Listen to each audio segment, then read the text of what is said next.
Hey, how you getting on? Today on Excuses to Skip Leg Day, I get acquainted with the legend that is the Rev G Dual Rectifier.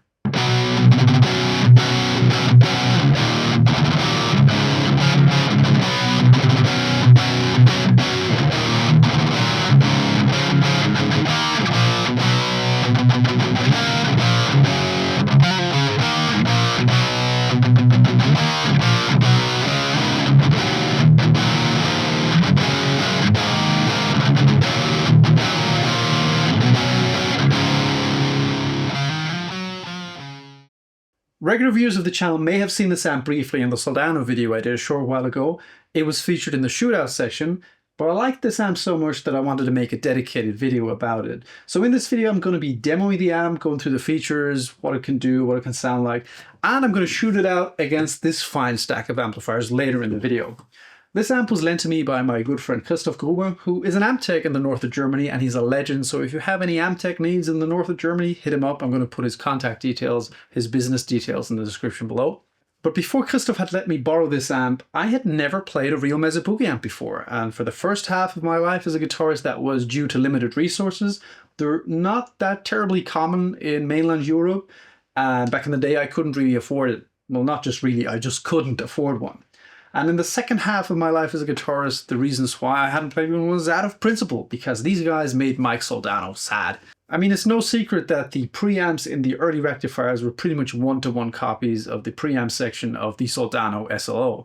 And Mike Soldano in the Tone Talk episode where I learned this seemed pretty bummed about it. And I don't know, Mike Soldano seems like a sweet dude to me, so I thought, screw these guys, I don't want to play one.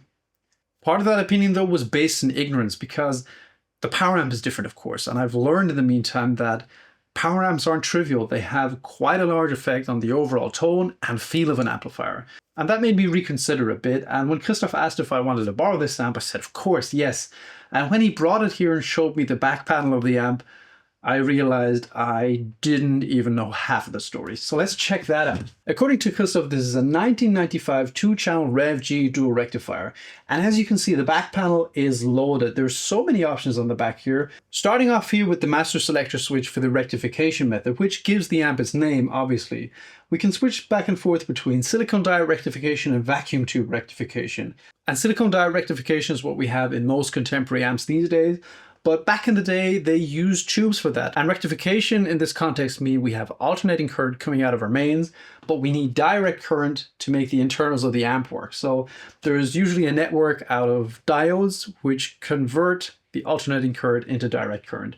But back in the day, they used vacuum tubes for that. And we can switch back and forth between those two here.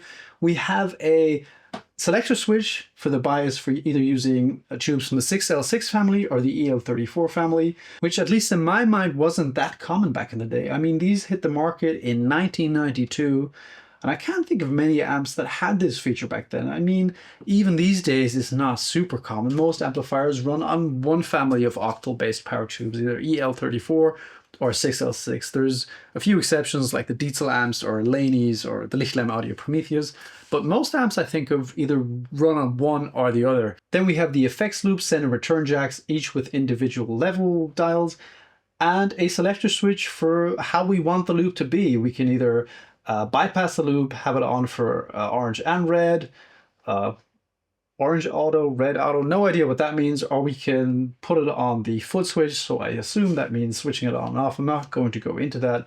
We have a slave out, so that feeds the preamp out, and we can feed it into a different power amp for wet dry rigs, for example, with a level dial as well. We have the speaker connections, we have foot switch connections, and then we have these switches here, which I think are very interesting. This is a two-channel rectifier, so we have the red and the orange channel. With the switch on the top, we can change the character of the red channel. It can either be kind of a vintage gain channel or a somewhat clean channel. And then there's the channel cloning switch. So we can either have two red channels or two orange type channels, which is kind of unusual, especially given the time this amp came out. And finally, the channel selector switch. As you may have been able to see, this particular amp is currently loaded with 6L6 tubes. And of course, I had to get out my previous cab, my 2003 Mesa oversized cab with Celestion Vintage 30s. I've got one of them mic'd up with a Shure SM57, where the dust cap meets the coal, where the mic belongs on these speakers. Yeah, I'm going to get out some of my guitars, play some sloppy riffs, and yeah, see what this amp can do. Alright, I'm all set, and the way I like the amp setup, it sounds like this.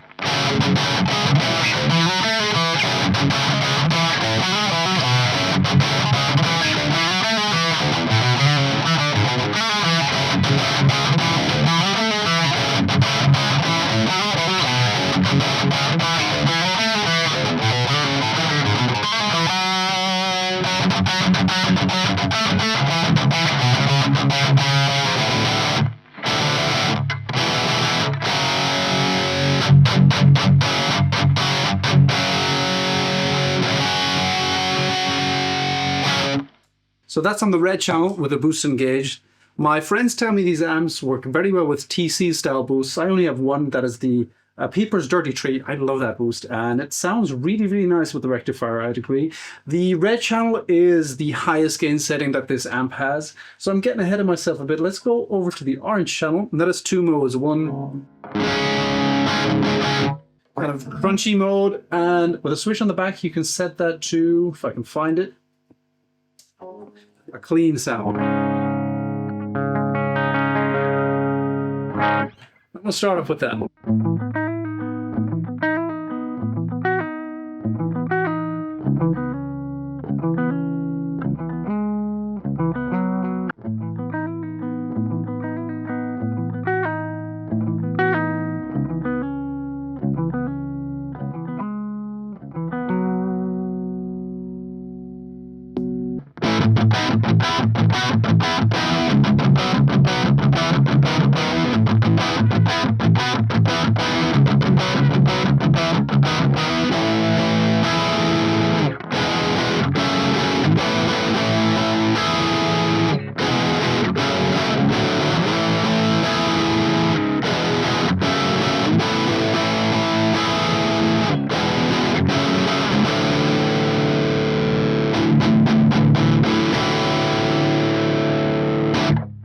So as you're hopefully able to tell, this amp really covers a lot of ground. It's very versatile, especially considering its age. I think these came out in 1992. Let's go back to the clean mode again and dial that a bit, see what it can do, because the gain on that was still set pretty high. I'm at about 12 o'clock.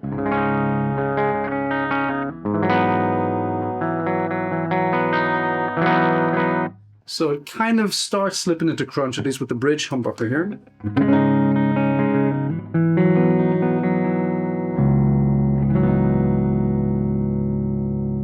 Pretty fat sounding with the neck humbucker, but we can dial down the bass.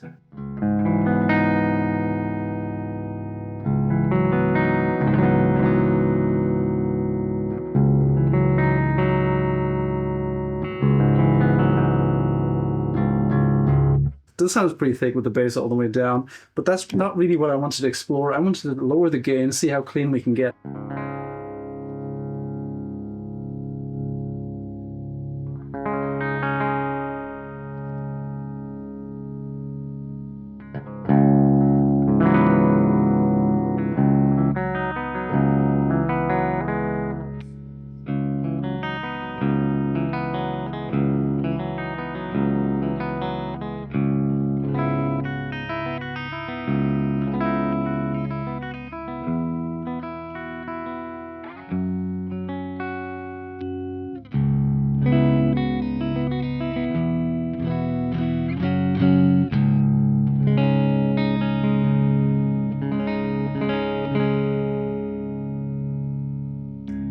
So with a coil split, you can get this channel to sound really, really clean, really nice.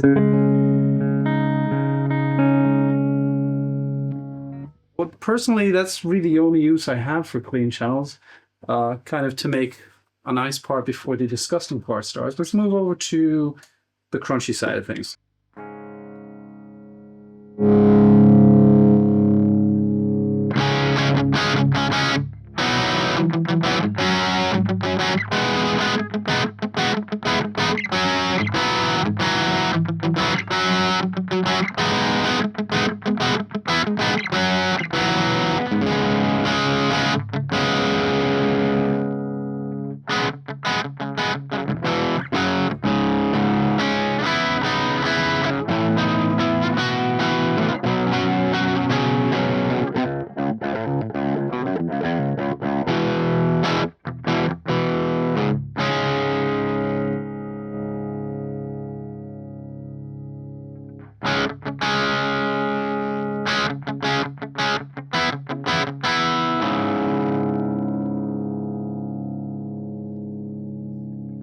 crunches pretty convincingly. Let's see how more gain does on this.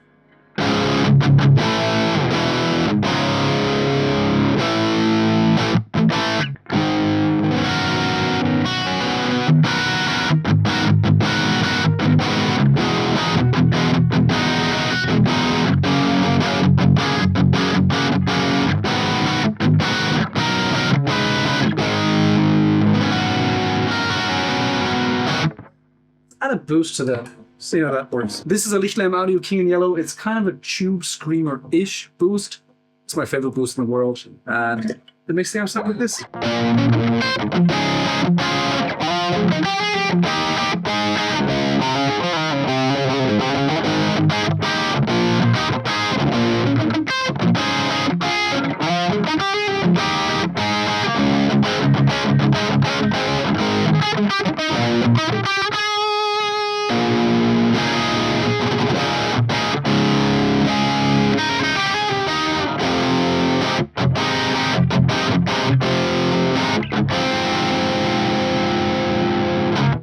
Turn off the boost again and see what really high gain does on this.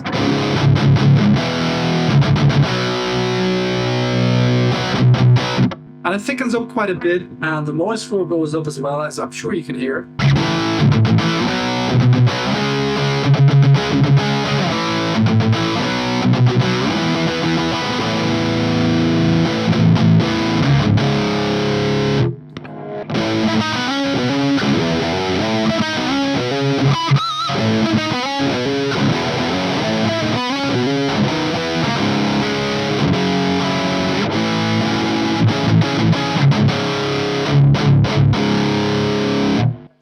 A nice, but I feel like we're starting to lose definition at these gain levels. Let's max that.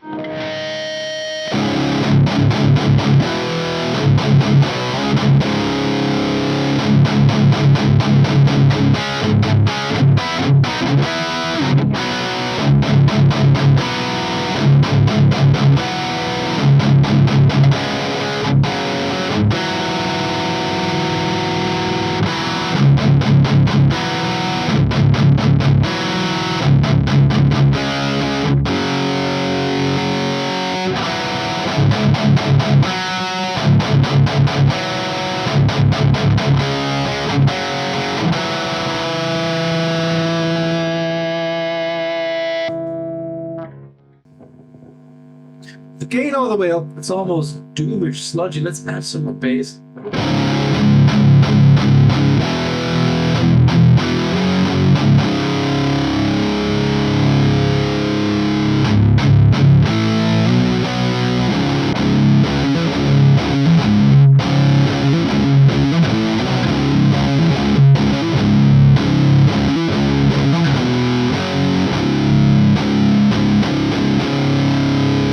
Completely out of my wheelhouse, but still kind of fun. Let's set this more sensible and move on to the red channel.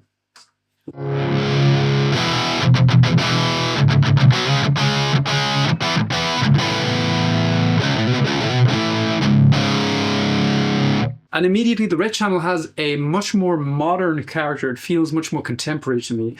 And Christoph tells me there's a difference between the orange channel and the red channel in the presence. In the red mode, which is my favorite mode, the negative feedback loop is taken out, which I'm sure many of you know. What negative feedback does in the simplest terms is it takes some of the signal coming out of the power amp and feeds it into the front of the power amp again, but out of phase, so it cancels certain frequencies out. So without negative feedback, you're going to have much more highs and lows, a much more open sounding power amp. And I remember my KSR PA50 power amp had a negative feedback control. I like that pretty low. So the red channel really speaks to me. And you can see that the presence settings are quite different because this isn't a presence setting as such on the red channel. What Christoph tells me, it's just a filter after the EQ.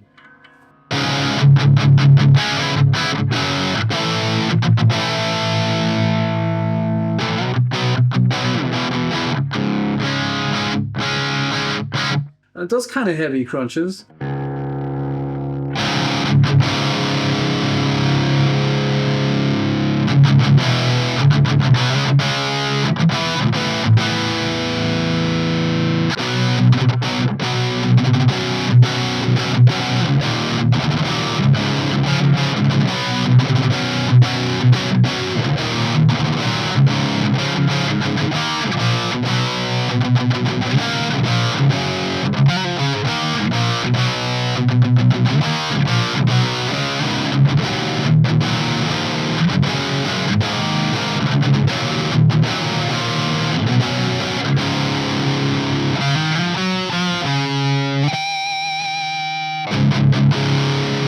max the gain.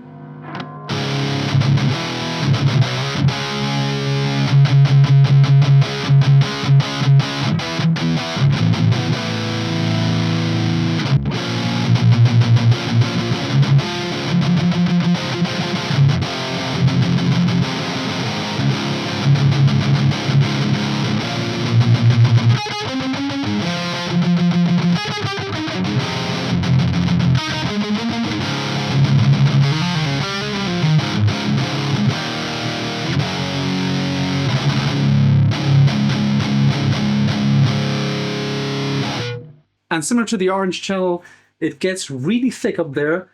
I'd still say it's usable though. It doesn't get into that sludgy territory, at least not quite. But personally, I wouldn't be setting the gain any higher than this, which is 2-ish required.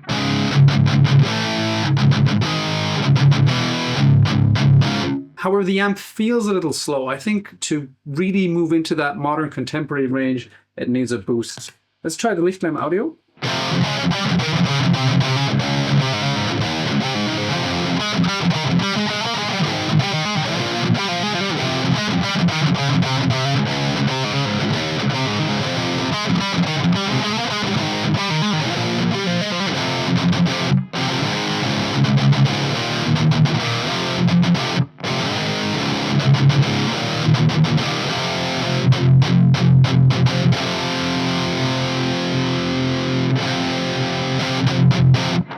And that's a tone I can live with. I really like that. But my friends were right. This amp really loves TC style boost, and I think the dirty tree and the rectifier, that's a match made in heaven.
The amp's just a whole lot of fun. Now, before I start switching over the back panel functions, like between the different rectifier types and the bold and spongy settings, I'd like to play with the EQ a little bit. You guys seem to like that in the Soldano video. And you had an idea I should use a looper. And I have an Axe Effects. No, I have a Fractal FM3 on the floor. I'm going to loop a little riff into that and twist the knobs while that plays. Start on the red channel.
We're going to do the same thing on the orange mode.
I'm not going to bother with the clean shot. The controls all seem pretty moderate to me.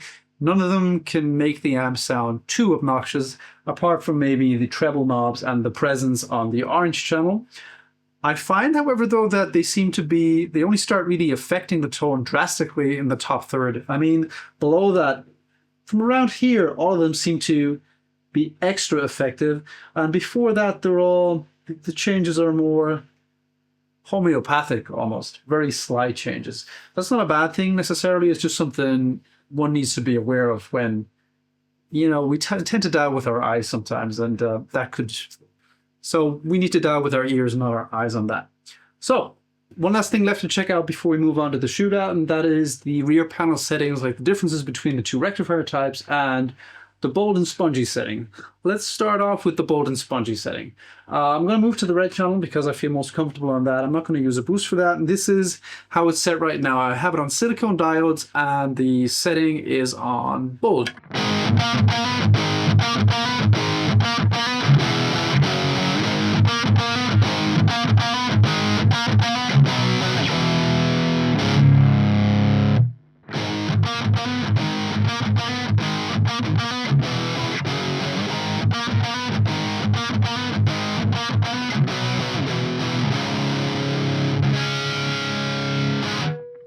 And immediately the amp sounds much more tame. I think the output volume dropped quite a bit as well. And what I thought was happening before I read it up was that either the supply voltages are dropped in the amp or maybe some of the filter capacitors are taken out of the circuit. It seems to be, a quick Google research helped me, that the amp takes a different secondary tap from the power transformer, which delivers lower voltages to the amp in general, which gives it a more vintage feel. And I think that's a good description of it as well. It just feels less modern, feels more old school. I'm going to switch it back to bold, and then we're going to check out the differences between the rectifiers.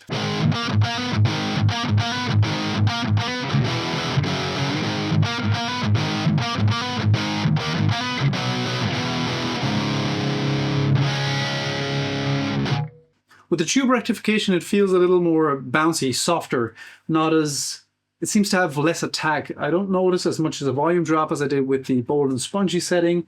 So I think I prefer it with the silicone diodes. I'm going to switch back to.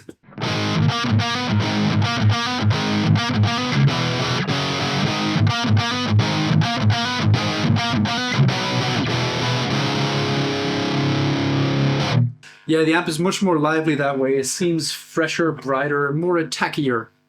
Oh, it's English with the other John Brown, attackier.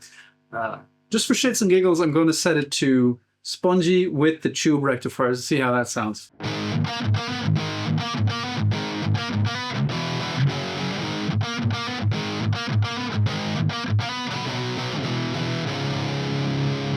Yeah, that sucks.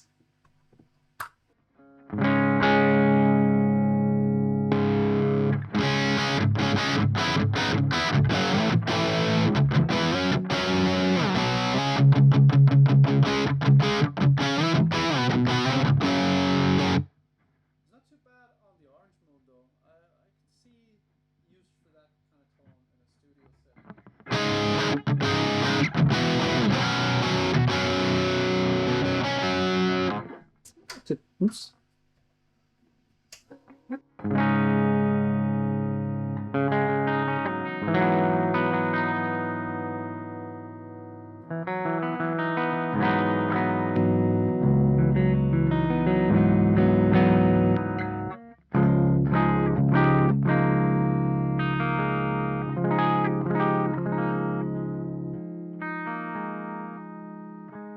Okay, I take it back. It doesn't suck. It's just different. It has a different application.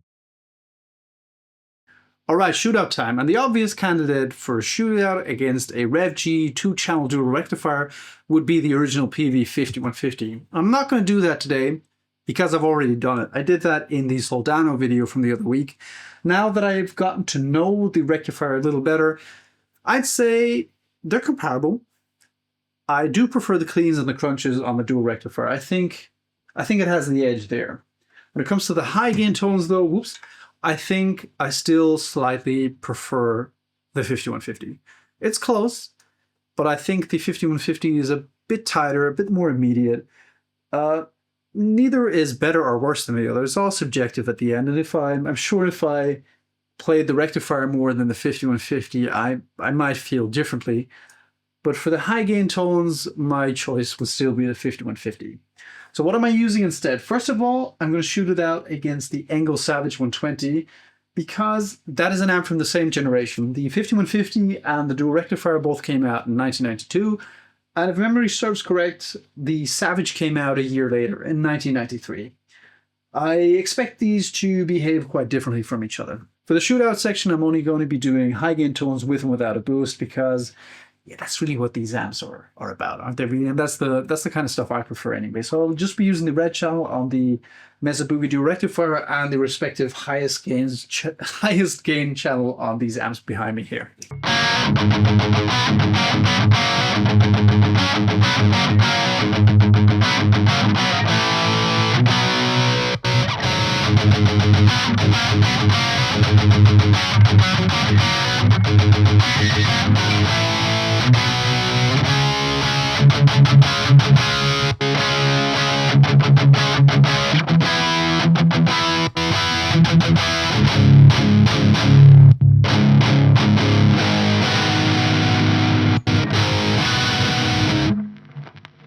As to be expected, these amps sound quite differently from each other and they feel very different to each other as well.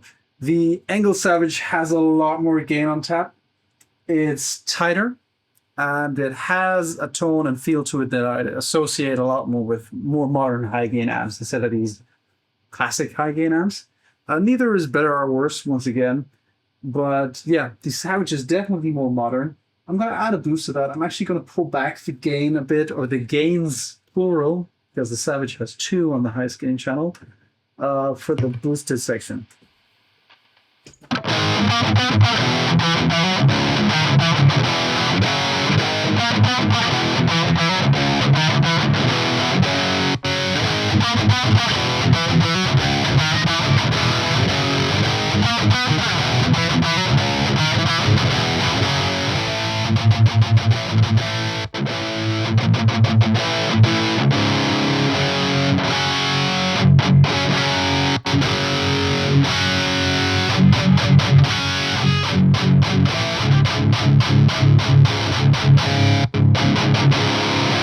The Engel's just balls to the wall, a lot more saturation, more compression. It's just thicker. I don't know, more modern.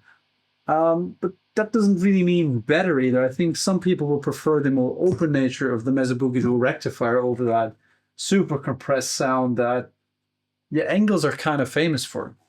Anyway, let's move on to the Frams Cobra. And I chose the Cobra because, for one thing, it was one of your favorites. I posted this amp on my YouTube community page beforehand, asking which amps you guys like me to shoot it out against. And the Cobra was one of your favorites. And I think it's a good choice because, much like the Dual Rectifier, it shares a lot of DNA with the Soldano SLO 100. I think it's closely based on the SLO, much like the Dual Rectifier. I'm repeating myself. The wheels are coming off. Anyway, I'm going to shoot them out with the Frams Cobra on the lead channel, and obviously still this Dual Rectifier on the red channel.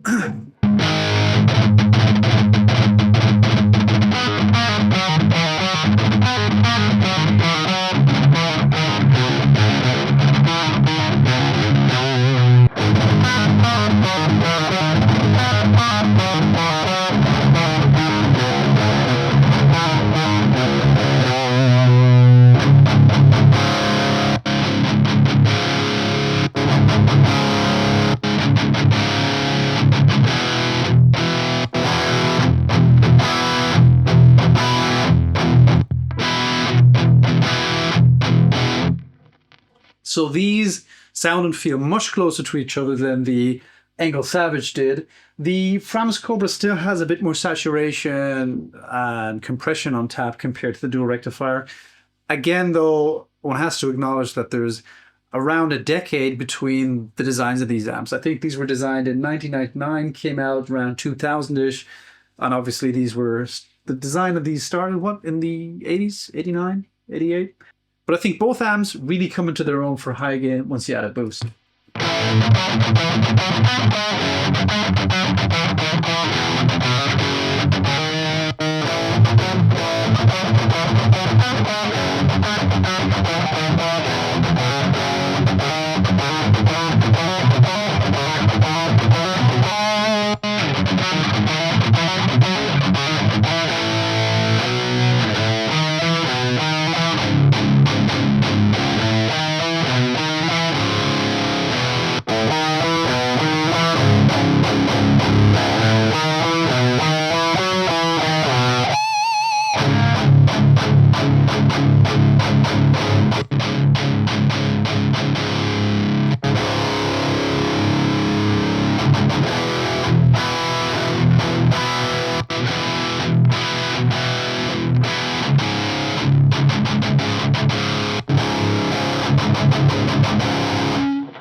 The Framus Cobra just sounds lethal with a boost in front. It still has more compression and saturation than the Mesa Boogie Dual Rectifier.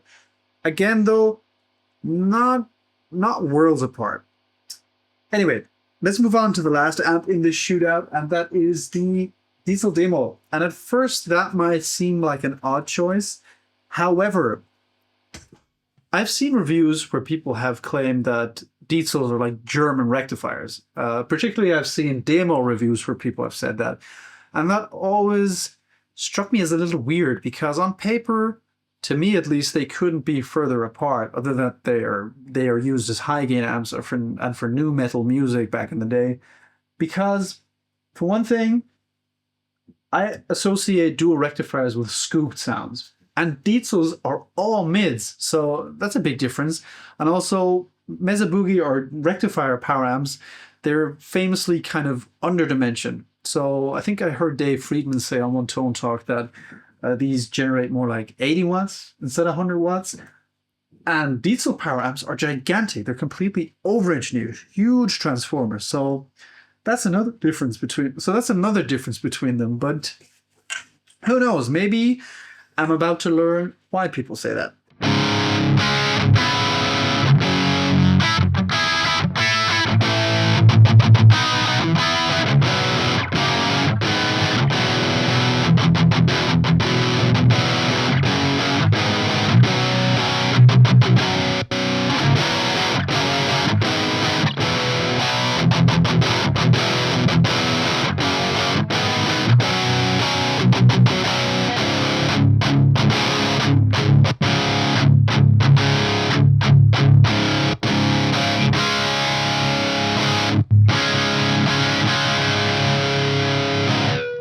Okay, I think I get it. While both amps have different emphasis in the mids, they do share a few similarities.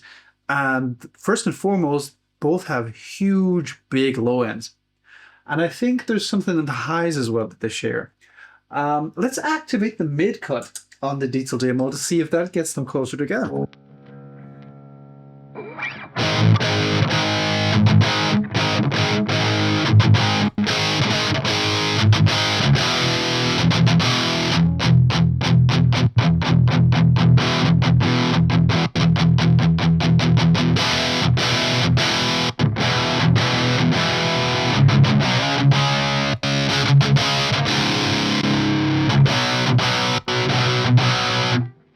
Oddly enough, the mid-cut seems to have done the exact opposite. It's made them sound more different. Weird, but I have the mids on the Dual Rectifier up quite a bit. To me, the D-Moll sounds more aggressive though. It is tighter, and it also seems to be more dynamic. Let's add a boost though. Let's see what that does.